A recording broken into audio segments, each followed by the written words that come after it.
ಸದ್ಗುರುನಾಥನ ಸನ್ನಿಧಾನಕ್ಕೆ ಹೋಗಿ ಕೇಳೋದು ಇದ್ರು ಒಂದೇ. ನಾವು ನೀವೆಲ್ಲರೂ ಹೋಗಿ ಗುರುಗಳಂತೆ ಏನ್ ಕೇಳ್ತೀವಿ? ಗುರುಗಳಂತೆ ಕ್ಯಾನ್ ಕೇಳಬೇಕು, ದೇವ್ರಂತೆ ಕ್ಯಾನ್ ಕೇಳಬೇಕು ಅನ್ನೋದು ಗೊತ್ತಿಲ್ಲ. ನಾವೆಲ್ಲಿ ಹೋದ್ರು ಒಂದಲ್ಲಿ ಇಷ್ಟ ಅದ್ರಿ. ದೇವ್ರ ಮುಂದೆ ಹೋಗಿನೂ ಹೆಂಡ್ರ ಮಕ್ಳು ಸುಖದಾಗಿಡು, ಚಲೋ ಉತ್ಪನ್ನ ಕೊಡು, ಎಲ್ಲ ನಾ ಹೇಳಿದಂಗ ನಡಿಬೇಕನ್ನಂಗ ಇಡು ಅಂತ ಕೇಳ್ತೀವಿ. ಗುರುಗಳ ಹಂತಕ್ಕೆ ಹೋಗಿ ಅದನ್ನ ಕೇಳ್ತೀವಿ. ಗುರುಗಳ ಹಂತಕ್ಕೆ ಹೋಗಿ ಕೇಳೋ ವಿಷಯನೇ ಬೇರೆ, ದೇವ್ರ ಹಂತಕ್ಕೆ ಕೇಳೋ ವಿಷಯನೇ ಬೇರೆ. ದೇವ್ರ ಹಂತಕ್ಕೆ ಹೋಗಿ ಭೋಗ್ ಕೇಳ್ರಿ ಕೊಡ್ತಾನ, ಮೋಕ್ಷ ಕೊಡಂಗಿಲ್ಲ ದೇವ್ರ.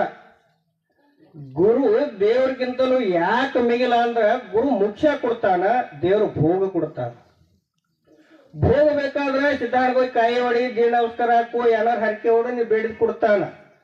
ಆದ್ರೆ ಸದ್ಗುರುನ ಹಂತಕ್ಕೆ ಹೋಗಿ ಗುರುದೇವ ನಾನಾರೋ ನನ್ನ ನಿಜವೇನೋ ಪರಿಭವ ದುಃಖವಿದು ಬಂತೆನಗೆ ಚಿನ್ನು ಪರಿಹಾರ ಅಹುದು ಉಪಾಯವಿದೆಯೇನು ಪೇಳಿ ಕರುಣಾದಿಂಪೋರೆ ಚರಬಡ್ಡಿ ಬೇಡುವೆನು ಜೋ ಜೋ.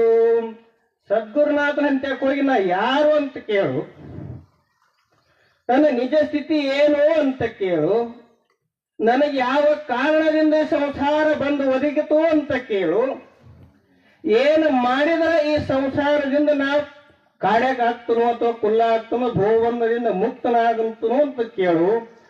ಅದು ಯಾರು ಕೇಳ್ತಾರಂದ್ರೆ ಯಾರು ಪೂರ್ವ ಜನ್ಮದಲ್ಲಿ ಪುಣ್ಯನ ಸಂಗ್ರಹ ಮಾಡ್ತಾರೆ ಅವ್ರು ಮಾತ್ರ ಕೇಳ್ತಾರೆ.